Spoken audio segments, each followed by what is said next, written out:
Buenas tardes con todos, muchas gracias por su asistencia. Mi nombre es Robinson Vega. Vamos a hablar en el Café Científico esta tarde en tema relacionado con el patrimonio arquitectónico y su rescate de edificaciones en la ciudad de Guayaquil. Tenemos presente aquí a Ricardo Romero, arquitecto graduado en la Universidad Católica, consultor, ¿no?, y apoyo museográfico para el Ministerio de Cultura y Patrimonio, analista de asentamiento técnico y ordenamiento territorial para la elaboración de POTS y de PUEGC para diferentes GATS municipales. Actualmente trabaja para el Instituto Nacional de Patrimonio Cultural y desempeña como catalogador de bienes inmuebles y es responsable del inventario y control de más de 3.000 bienes inmuebles patrimoniales y asesor sobre gestión pública privada para 50 GATS municipales, ¿no? Y además es administrador de las líneas de fomento de proyectos sobre arquitectura tradicional o vernácula, coordinador y administrador de convenios entre el instituto y diferentes universidades. Así que le damos la palabra a Ricardo. Gracias, Ricardo. Bueno, gracias con todos. Bueno, nosotros aquí venimos a presentar lo importante que es el patrimonio, ¿ya? Entonces, primero vamos a presentarnos. Nosotros somos el Instituto Nacional de Patrimonio y Cultura, ¿ya?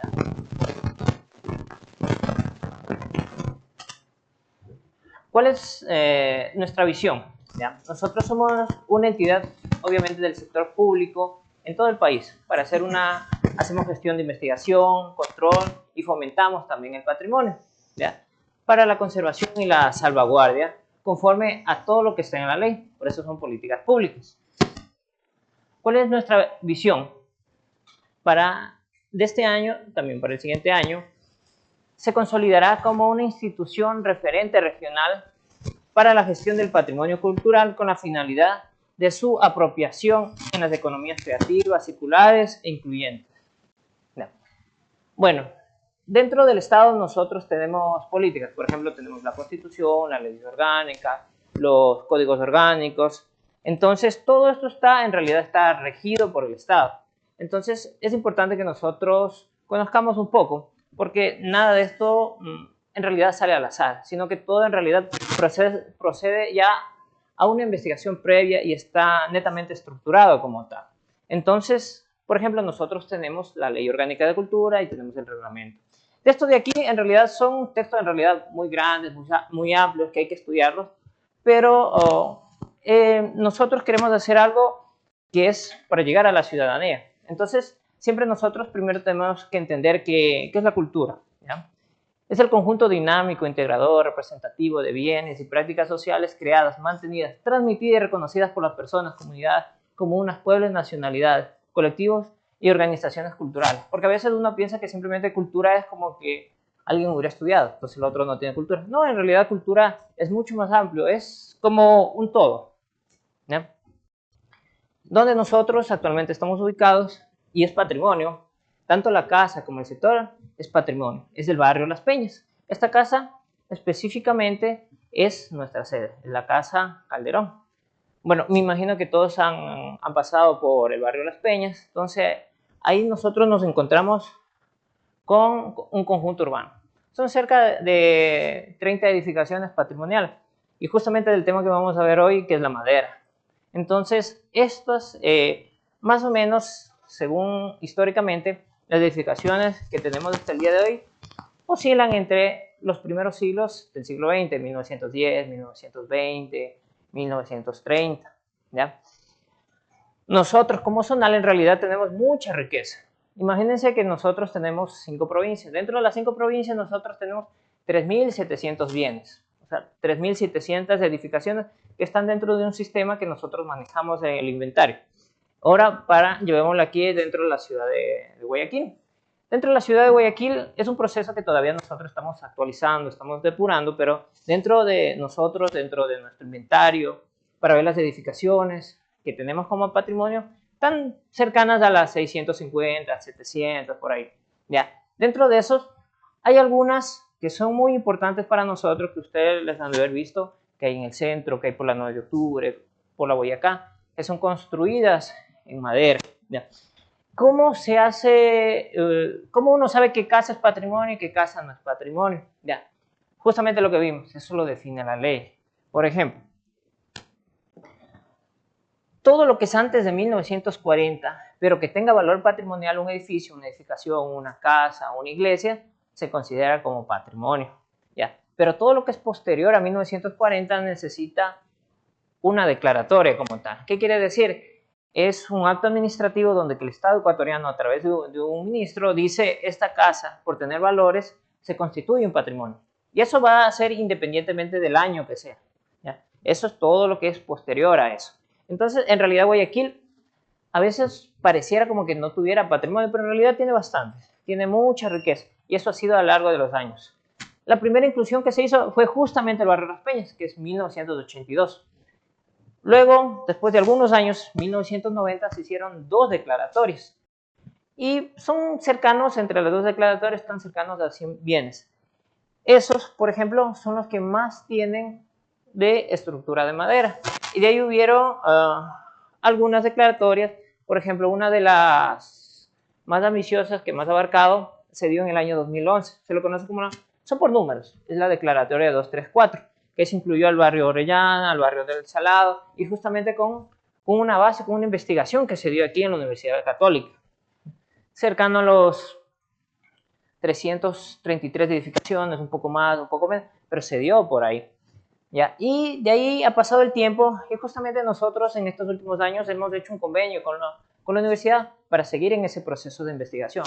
Con la Facultad de Arquitectura, estos últimos meses nosotros tuvimos una entrega de investigación, tanto del barrio, por ejemplo, del barrio del Centenario, para ver qué edificaciones rescatar y tenían ese valor patrimonial, y después también hicimos con el barrio del Astillero y estamos haciendo otros estudios. Y justamente en el barrio del Astillero tiene una característica muy especial: los carpinteros de Rivera. ¿Qué trabajaban los carpinteros de Rivera? Justamente la madera, y muchos de ellos hicieron las edificaciones, como lo pueden ver en la diapositiva.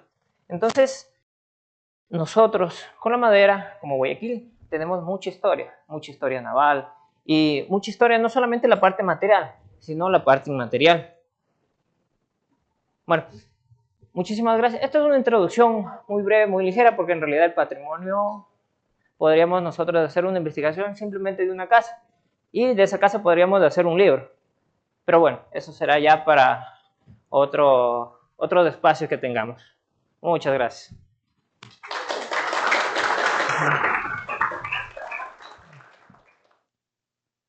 Aló, aló, aló.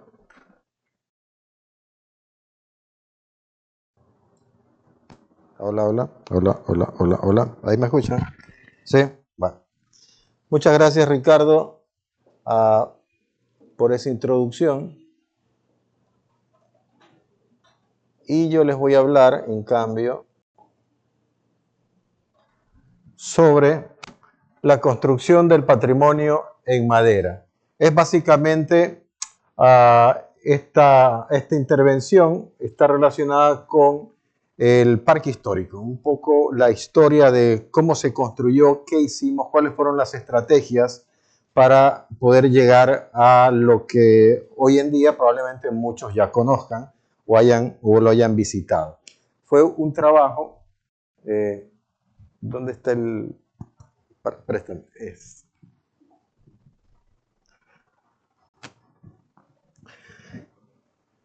El tema está en relación a qué es lo que hacemos o qué es lo que se hace con el patrimonio cuando éste está en peligro, ¿no? Entonces hay muchas estrategias de las cuales el INPC es especialista en poder dar algunas directrices y tomar algunos estudios en referencia para poder salvarlo. Pero digamos que este impulso que tiene el INPC tiene unos cuantos años, pero hablando de 30 años atrás, 40 años atrás, todavía era bastante incipiente. En cuyo caso, por ejemplo, tenemos el edificio Alejandro Tola del Consulado de Mónaco. Si es que en algún momento vieron la noticia, parte de su fachada se cayó, ¿no? Y eso es precisamente por una falta de mantenimiento. Son bienes patrimoniales que están en manos de privados, ¿no?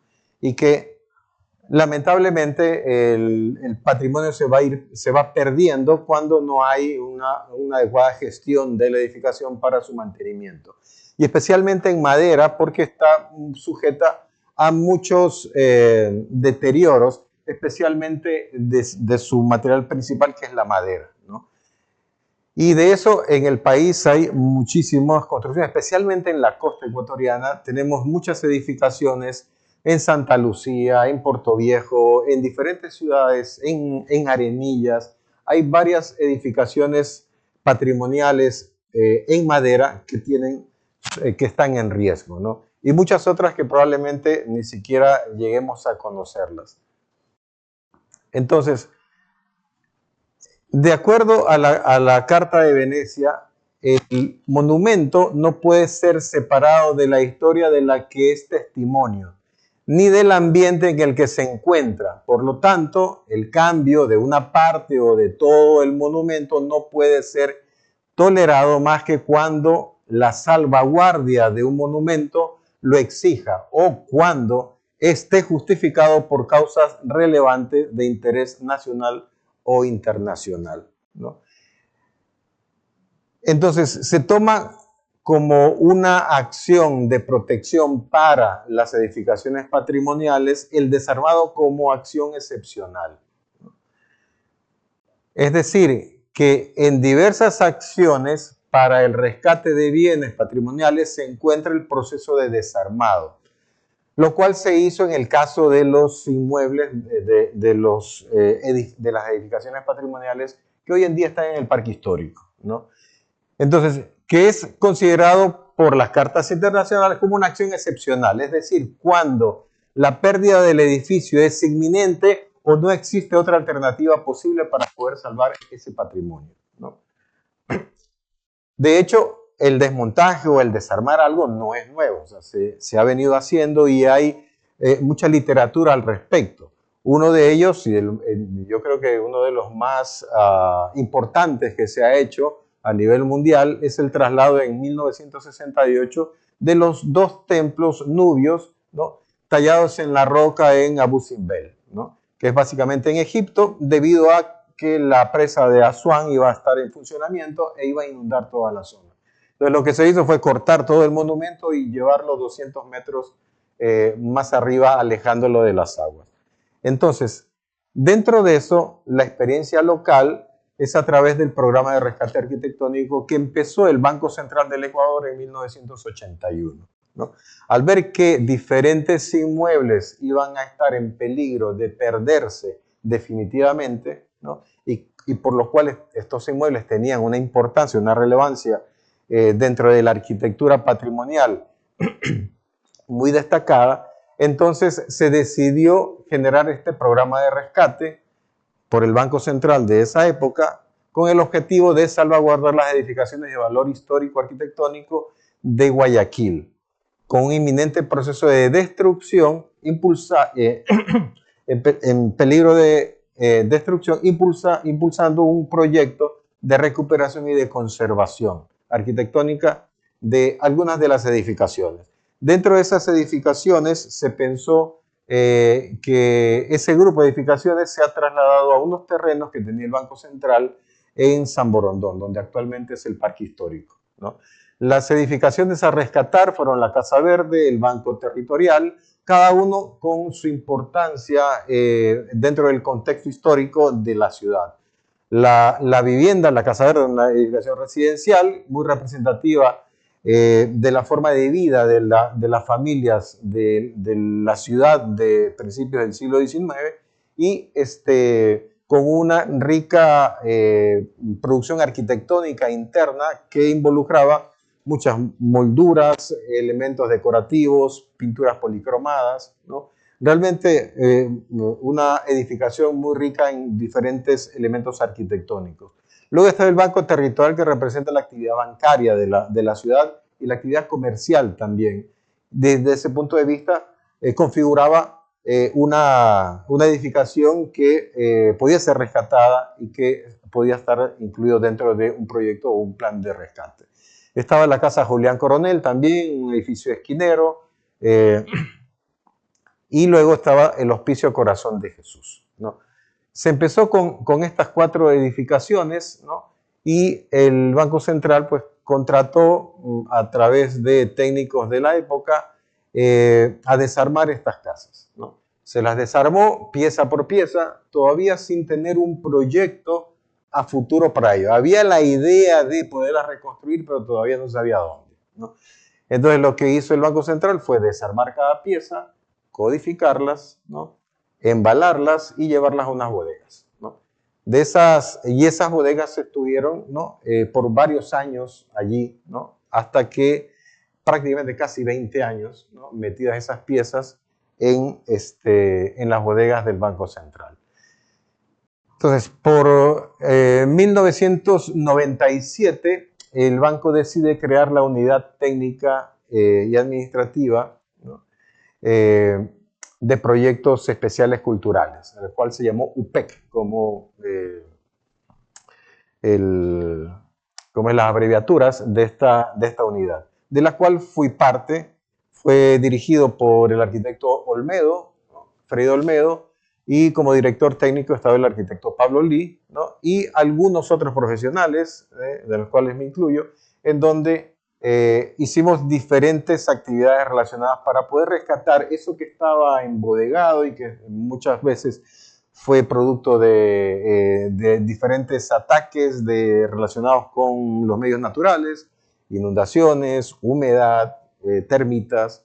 Entonces se ideó una propuesta que originalmente se llamaba G7, ¿no? Porque iba a ser financiada por el grupo G7 a nivel internacional, pero luego eso de ahí cambió y finalmente el proyecto, ¿no? Se llegó a denominar Parque Histórico Guayaquil, ¿no? Y a partir de ahí, ¿no? Se plantearon algunas estrategias. La primera estrategia era el rescate como tal. Y la segunda estrategia, ¿no? Era poner en valor esos elementos arquitectónicos, ¿no? Restaurarlos, rescatarlos y volverlos a colocar, ¿no? en los terrenos que tenía el Banco Central para esa época, ¿no? Así se encontraban los elementos. Básicamente fue un gran rompecabezas. Imagínense tener varias piecitas, tabla por tabla, piecita decorativa por aquí, por allá, todo amontonado en un solo lado. En algún momento a alguien se le ocurrió trasladar las bodegas de un lado al otro, las piezas, y cuando nosotros finalmente llegamos teníamos un gran rompecabezas con 4 edificaciones, en donde las que estaban en piezas en Casa Verde encontrábamos la de la Julián Coronel, donde estaba el Banco Territorial, estaban del Hospicio, y así. A alguien se le decidió cambiarlos de lugar, probablemente para tratar de salvaguardar algo, pero al final lo que se hicieron fue un puzzle gigantesco. Entonces, pieza por pieza fuimos armándola, ¿no? En el suelo, midiéndolas nuevamente, armando las fachadas, tomando medidas, volviendo a hacer planos. Los planos que estaban eran referenciales, necesitamos ya planos técnicos desarrollados, y se empezó a armar cada pared, cada edificación, se la empezó a armar en el suelo, se la volvió a codificar, tomar medidas, ¿no? Y mientras eso estábamos haciendo en campo, en la oficina técnica estaban desarrollando el proyecto como tal, ¿no? Entonces, el proyecto básicamente es un pedazo de la historia de la antigua provincia de Guayaquil, en donde involucraba zona silvestre, o sea, tal como estaba un símil de lo que era para principios del siglo XIX o finales del siglo XIX, la vegetación y la fauna que había en el sector, una zona arquitectónica que es la de aquí, que comprende actualmente las 2 manzanas, ¿no? Una zona de tradiciones, ¿no? Y otras zonas por ahí de varios temas relacionados con huertos urbanos. Y en el caso bueno, este es el equipo técnico, por ahí estoy 30 años menos, estoy por allá, estoy flaquito. Entonces se desarrolla el proyecto, ¿no? Tratando de abarcar todos estos temas, la tradición, el campo, el gran cacao, ¿no? La vida urbana de Guayaquil de esa época. Entonces Se le integró todo en un gran proyecto, ¿no? En donde la parte amarilla es la parte de la zona de ingreso, la zona de vida silvestre, ¿no? La zona urbano-arquitectónica, ¿no? La zona de tradiciones, que involucraba luego, en el proceso se fueron añadiendo otras edificaciones que estaban en peligro, ¿no? Una de ellas fue también la Casa Rosada, por ejemplo, la que está ahorita en Boyacá y... ¿Cuál es la otra calle? Boyacá y... Bueno, más allá, un poquito más allá de Quisquí, creo. No me acuerdo exactamente, pero esa es la que tienen ahí, que Rosa no es la original, obviamente. En este momento está armada en el Parque Histórico. Y luego también se unió la Sociedad de Artesanos, se unió también la Casa Castañeto, pero fueron edificaciones que se fueron rescatando, ¿no? Porque en el parque a futuro la idea era rescatar algunas casas más y colocarlas para formar el conjunto urbano como tal, ¿no? Luego se unió la Casa Hacienda San Juan también, ¿no? Que sirvió para la zona de tradiciones.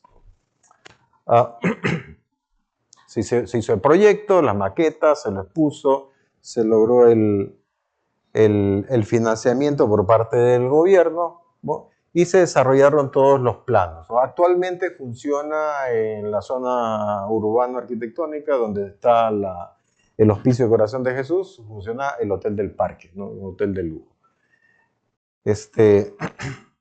Se hicieron diferentes elementos en madera, ¿no? Para la zona de vida silvestre, ¿no? Caminerías. Esto lo vamos a pasar rápido para ir al tema de la zona urbano-arquitectónica. El proyecto contemplaba la integración urbana, incluía el carro urbano, ¿no? Que ahí están los rieles y daba la vuelta con el carro urbano. Y finalmente pues se armó el proyecto con las mismas características y elementos arquitectónicos que habían sido rescatados.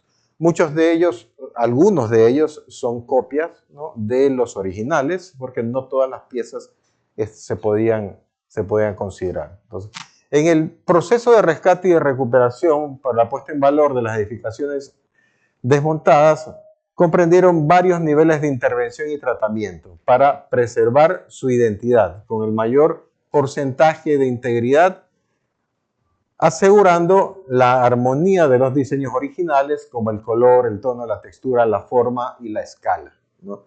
Hubo que trabajar con equipos de técnicos provenientes de Quito en cuanto a restauración, ¿no? Diferentes técnicos también locales, ¿no? De Guayaquil, para intervenir todas las edificaciones y lograr que esas perduraran por mucho más tiempo.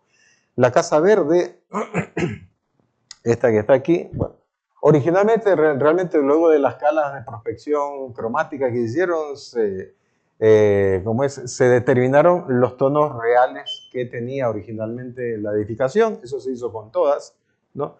Entonces se pintaron con las mismas escalas cromáticas originales, ¿no? Muchas de las piezas, realmente esta es la casa que mayor piezas originales tiene de toda la Casa Verde. Hicieron los planos, ¿no? Los elementos en color, siempre los elementos que había que reconstruir, los elementos a restaurarse que eran originales, ¿no? Las plantas, ¿no? Cada uno de esos rompecabezas que ustedes vieron en el piso se fue armando y tenía que encajar con los planos arquitectónicos. Entonces era una cuestión de tomar datos en sitio, llevarlos a la oficina y que vayan cuadrando en qué parte de la casa correspondía esa pared que se había armado como un rompecabezas, ¿no? Utilizamos para eso información documental, fotografías de la época, ¿no? Recortes de periódico, información que había, ¿no? Y se fue restaurando en función de esa información, ¿no? Cuando alguna información no estaba completamente clara, ¿no? Lo que se hacía era reinterpretar con los elementos que ya estaban alrededor para poder completar los elementos arquitectónicos, ¿no? Estas son las galerías, el salón principal, ¿no? Luego el banco territorial, ¿no? También tenían pocos elementos realmente, la fachada, la mayor parte es original, y para poder distinguirlo en general, todas las edificaciones, lo que hicimos para poder distinguir de un elemento original de una copia, lo que hacíamos era simplificar ciertas líneas con respecto al elemento original, ¿no? De tal manera que si uno observa adecuadamente y minuciosamente se va a dar cuenta que un elemento que parece igual del otro lado, si es que tiene perdón, alguna variación, es porque se lo hizo a propósito para poderlo identificar del elemento original, ¿no? Se hicieron los planos igual y se reconstruyó de acuerdo a la información gráfica que teníamos y la información que habían dejado, en algunos casos que todavía se rescató, la información del desmontaje original, ¿no? Y bueno, se empezó el proceso de armado, ¿no? Y de restauración de cada uno de los elementos. La casa Julián Coronel, ¿no? También buena parte de la fachada es original, muchos elementos son reconstruidos, ¿no? Y bueno, se le dio el uso que se programó dentro del proyecto arquitectónico, ¿no? Este es el cielo raso, es hermoso el cielo raso. Y bueno, aquí hay técnicos Carlos Guerrero, Karina Hernández, Jorge Ronquillo, por ahí está, se me fue el nombre. Y bueno, elementos arquitectónicos como molduras, hojas de acanto, muchos de ellos fueron algunos reconstruidos, ¿no? Dentro de la estrategia, la idea era no volver a utilizar madera para la estructura, sino que más bien se utilizó estructura metálica, siguiendo el mismo criterio, porque antiguamente la madera formaba parte de la estructura y finalmente se la recubría. Para no verla, se generaba un envolvente, ¿ya? Ese envolvente, pues, configuraba las vistas de las columnas, de las vigas, de los elementos ornamentales. Aquí es básicamente el mismo criterio, pero utilizando en este caso una estructura metálica y luego forrándola toda ella para poder ver los elementos arquitectónicos. En el caso del Hospicio Corazón de Jesús, también fue una edificación en donde algunas de las partes, especialmente de la torre y del interior de la capilla del hospicio, son originales, ¿no? Y algunas partes del ala este son originales. La otra parte se quemó completamente en uno de los incendios de esa época, cuando la edificación estaba en pie, pero el resto se lo desarmó. Entonces el Banco Central lo rescató, lo guardó y luego lo volvimos a armar acá en el parque, ¿no? Actualmente, como les decía, funciona como el hotel del parque, ¿no? Se dan misas también, ¿no? Y este es actualmente el interior de la edificación donde funciona el hotel, ¿no? Esta es la vista general. Hay algunas edificaciones proyectadas que todavía no se ha completado el montaje y básicamente eso es esta zona de aquí, ¿no? En donde está la Casa Rosada, que por cierto, con las escalas cromáticas que hicimos, el color original no es rosado, es un color medio verdoso, pero por tradición toda la gente la llama rosada porque la vio desde muchos años rosada, entonces se mantuvo con ese color dentro de la memoria colectiva como Casa Rosada, ¿no? Entonces se la reconstruyó igual, en este momento solo está la fachada, faltan todavía las partes internas, ¿no? Pero fue como mandado como anillo al dedo, porque justo encajaba dentro de la manzana que se había dado el espacio para poder insertarla, ¿no? Y cuando se diseñó el parque, la Casa Rosada todavía no aparecía siquiera. Entonces, pero el espacio nos calzó justo ahí para colocarla. La Casa Castañeto también, ¿no? Una edificación con muchos elementos policromados en el interior, es muy rica, así como la Casa Verde, ¿no?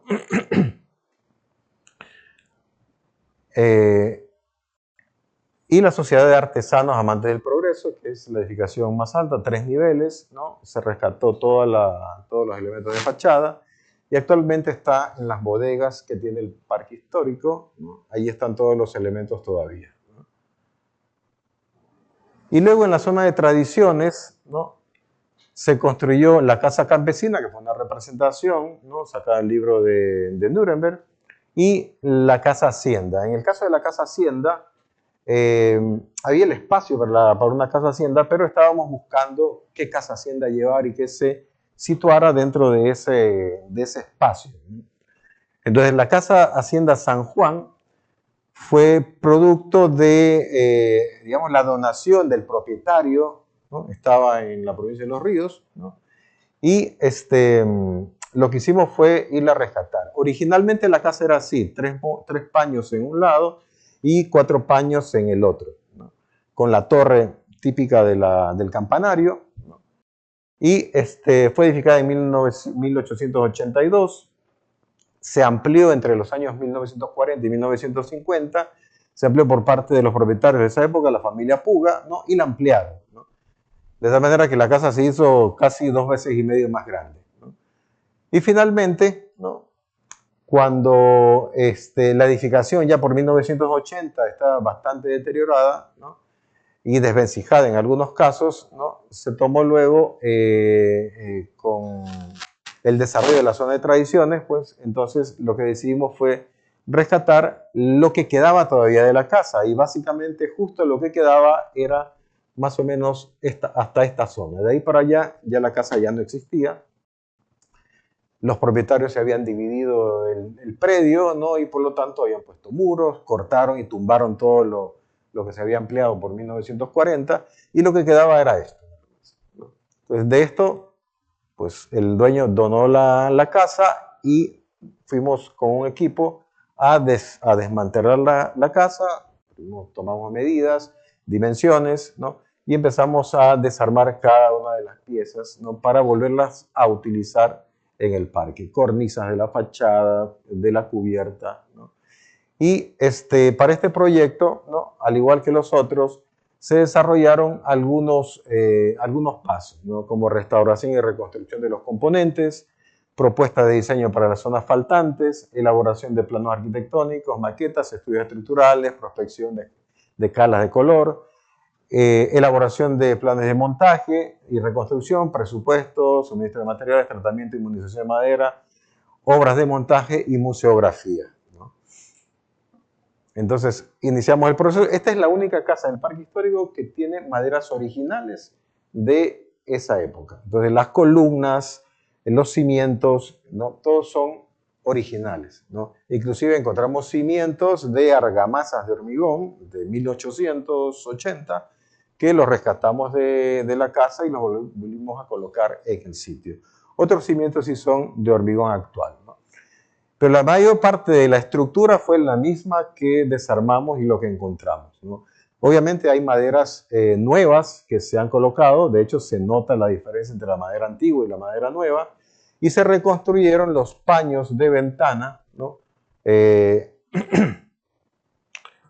cada uno de los elementos. Teníamos la mayoría, pero había algunos faltantes y había que reconstruirlos, ¿no?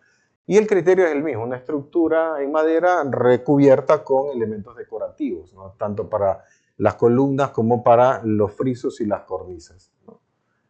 Bueno, aquí están los elementos que predominan aquí, como hablaba Ricardo, los carpinteros de Rivera. O sea, aquí trabajaron mucho un grupo de carpinteros de Rivera haciendo los ensambles, los mismos ensambles que hacían para los barcos y para los astilleros de madera, se practican en las edificaciones en madera de la ciudad, o se practicaron, ¿no?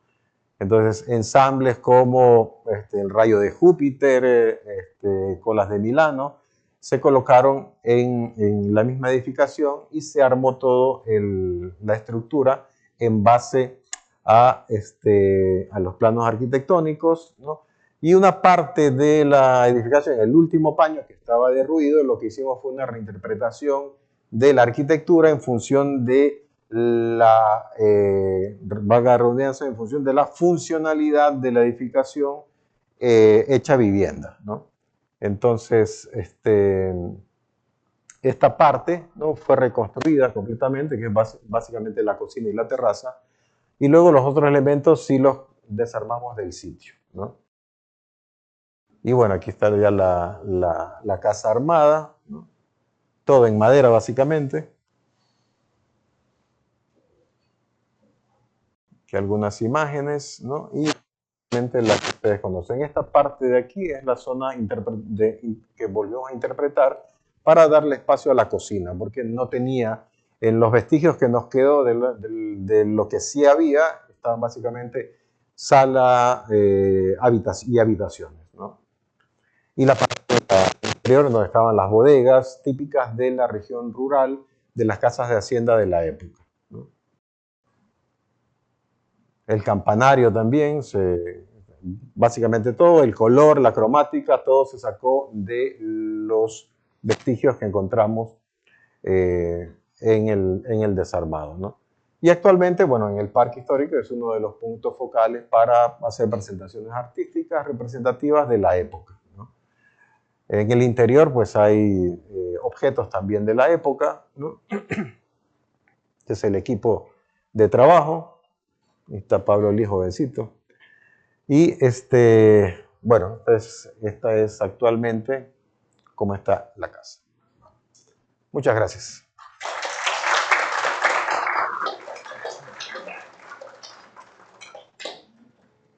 Si tienen alguna pregunta, tanto a Ricardo, por favor, me acompañas.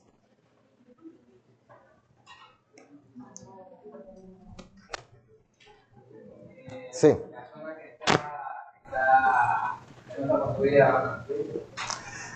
Bueno, lamentablemente todo es cuestión de presupuesto, ¿no? Entonces, no tengo, como me desvinculé hace ya algunos años del Banco Central para dar clases aquí en la universidad, en la Facultad de Arquitectura, no sabemos si en algún momento se vaya a retomar esa parte que falta. Lo que pasa es que antes era una administración anterior, como lo mencionaron, era del Banco Central, pero actualmente eso ya fue entregado al municipio de San Borondón. Entonces ya depende mucho de la gestión y también del interés privado, porque esto es algo muy interesante que uno tiene que verlo. El patrimonio se lo puede